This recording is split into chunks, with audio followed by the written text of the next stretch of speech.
Folks, welcome into Degenerate Danger Zone. It is Saturday, February 20th, 2021, and that means it is time to get some free money. Meerkat, we had the dart already today, and we've got an absolutely loaded slate for another big Saturday here. NBA, NHL, college basketball, soccer, UFC, everything you name it. We're going to be all over it.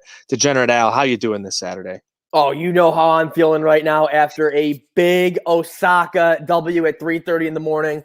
I woke up at 4:30 on the dot, an hour late. She was up a set, couldn't fall back asleep until she won.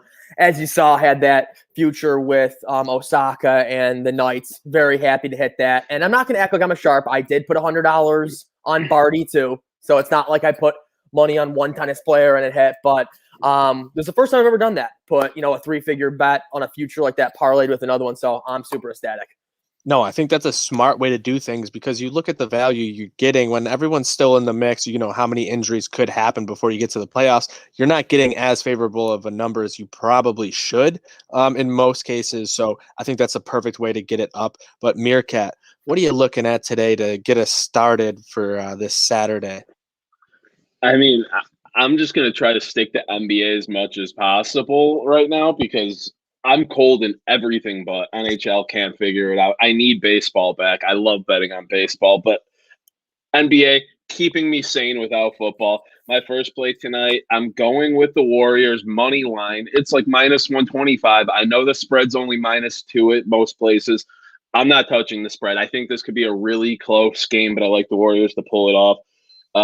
The Warriors are 11-3 against losing teams, and the Hornets technically are a losing team, even though they have that 8th seed right now. LaMelo's looking good. He's doing the highlights and stuff. I'm a big LaMelo guy, but he's shooting terrible. Gordon Hayward's the offensive leader on that team right now, and you know who the Warriors have is Draymond Green playing incredible defense, not doing as much on offense. He's going to be the Gordon Hayward shutdown guy tonight. That's going to be the X Factor matchup. We've seen what Curry's doing. Both these teams, played last night, I believe. Warriors blew it late. A really bad game. I like them just bounce back tonight a lot. A little bit of a juice at minus 125, but I'm taking it.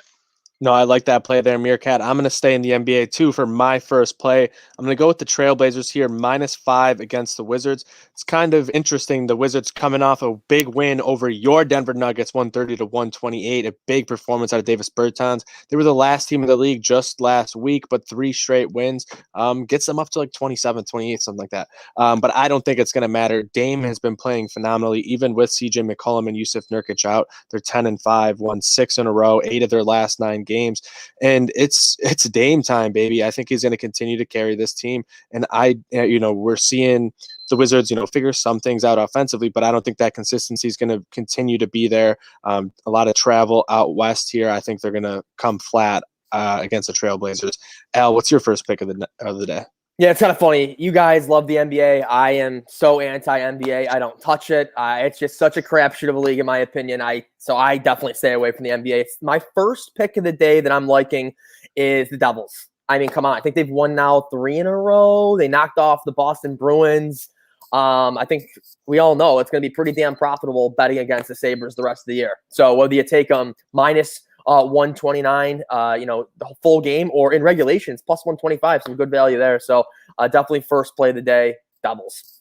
No, I think I'm with you right there on the Devils. I'm going to fade the Sabres until they finally figure it out. I think that's got to be what you do. They can't score, and the Devils have figured things out coming out of their COVID break. They look like a great team. Pavel Zacha is doing some absolutely amazing things for them. I think if those young guys figure it out the way they are right now with Lindy Ruff, like that's the potential for like the 05, 06 Sabres. When you look at that roster, if they add 1 or 2 veterans here with maybe a trade, they could really go places. But Meerkat, what else are you looking at today?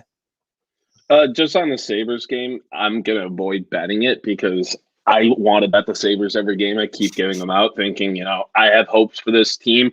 They're an underdog. It's going to be a close game. No, but I kind of like the under today. Don't hate it. Blackwood's been playing decent for New Jersey. The Sabres can't score unless it's Victor Olofsson on the power play. So Under 5.5 there. Might tease that up, throw it in some parlays, but I just have one more play today. I'm riding with another NBA play, going with the Phoenix Suns -4 tonight against the Grizzlies. The Suns had just won, 7 of 8 games. I think they covered in 7 of those 8 games as well. Low key, DeAndre Ayton, Chris Paul, and Devin Booker have been like one of the best, most efficient trios in the NBA this season. They're really Paul and Booker gelling together has been great for that team. They're riding the streak they brought over from the bubble. They got disrespected, going undefeated in the bubble, not making the playoffs. They're playing great this year. I like this team a lot. The Grizzlies, don't love them. I like John Morant a lot, but I just don't like it. Both of these teams did play yesterday. Grizzlies played a little more of a hard-fought game, ate up a lot of minutes there. I like the Suns bench. They're pretty deep there. You got the Camerons there, Cameron Payne and Johnson, a few other guys. I'm going with the Suns, taking the spread -4. I like that. That's going to be an interesting game. And talking about an interesting game, I'm going here to the Lake Tahoe game. Vegas at Colorado, 3 p.m. start. I think this is going to be great television no matter which team you're rooting for. Like, bet on this game just so you have like a little bit of an extra interest, because the views and everything else is going to be absolutely phenomenal. Been loving seeing some of the pictures and the clips coming out of the guys and shoot-arounds and all that. So looking at this game, though, I think it's the 2 top teams in the Western Division, Western Conference. Like, I don't even know. There's no conferences this year. They're probably, my 2 favorites to get to the Cup this year. And Vegas is a very, very good regular season team. You've seen that over the past few years, and they carry that into the playoffs. Great goaltending between Lehner and Fleury's playing phenomenal as well.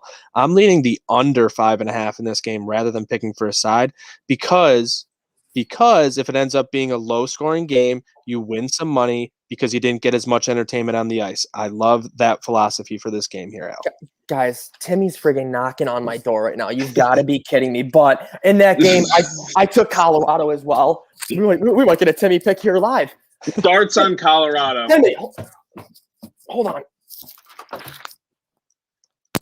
Tell the people, what do you got today? What's your prediction? Sabres, hurry, we're live. Sabres fall 4-1 again, folks. Oh, no. That's under. This is not Under. going well. Wait till you hear me on the train wreck in a couple minutes, folks. Yep, I'll see you in. I'm going to spill it all, folks. This is Uh-oh. no good, going nowhere, okay? Nowhere. We'll talk to you in a couple minutes. Love to hear it, Timmy. Love to hear it, Tim. Oh, my God. I tell him he's yeah, real fast. Oh, that was awesome. That was just incredible. But, yeah, my pick of the day, another pick that I have, I'm going English Premier League. We have Fulham, Sheffield United, a battle of 2 teams at the bottom of the table. Sheffield's in last. Fulham is third last. I like Fulham at home. I think what Sheffield's 1 win was over like West Brom in the past 5 games. So that's my play there. Fulham at home to get the job done. Like it. Love it. Yeah. Absolutely. Meerkat, anything else you got today? Nope. I'm just riding with the dart in my NBA right now. Yeah, so I'm going to real quick looking at this UFC card. If you're looking for an underdog, I like Luis Pena possibly at +140 against Drakkar Klose. Andre Arlovsky is a veteran. He is the pit bull. Obviously much older than Tom Aspinall. I think he's a young Englishman. So in something like that, you could always see a veteran winning, especially in that higher weight classes. Heavyweight, you can catch him 1-2 punches, and it could be over. The same thing with Alexei Oleinik at +150. Either of those guys wouldn't be bad plays. And looking at that main event, Curtis Blades, Derek Lewis, the Black Beast. This is going to be a very exciting matchup. I don't know why Blades is -435. I think the Black Beast, Derek Lewis, has shown a lot since he's come back. If he can continue to improve on that cardio, there's a possibility he can get an upset. Don't completely write off Derek Lewis here. +320. There's a good chance. I think the dogs might be barking tonight in the UFC, baby. I wanted to bring that up to you because I kind of broke one of my cardinal sins of gambling, and I did put Blades in a couple tickets at the end, so that kind of makes me nervous. You just said that. I'm not an expert on UFC, but I saw the -435, so I hit it. Another matchup too I want to talk about, Sunday morning early, 3:30 a.m., Aussie Open final, Medvedev, Djokovic. That's going to be a great That's going to be a great matchup. They're both playing phenomenal tennis right now. And this matchup kind of reminds me of like a Serena Williams being an underdog kind of thing. When do you ever see Djokovic in a pick'em game, against Medvedev? So I took Medvedev at -108. They're both -108 on the money line, but that should be a phenomenal matchup at 3:30 in the morning. Absolutely. And talking about matchups, the perfect matchup, Manscaped Lawnmower 3.0 and your balls. Keep them nice and safe with the anti-nick technology right there with that ceramic blade, easily removable for cleaning as well. Manscaped brings you the best in below-the-waist grooming with precision engineered tools for your family jewels. They obsess over their technology developments to keep your manscaping in perfect condition. So make sure you get over there, manscaped.com. Use promo code TRAINWRECK, get yourself 20% off. Again, that's promo code TRAINWRECK to get yourself 20% off at manscaped.com. But that's going to wrap it up for us, myself, Ty B, Meerkat, and Degenerate Al. Make sure you guys get out there and go hammer your books, go hammer the creek, do what you got to do. Go out and get that free money. Good night now.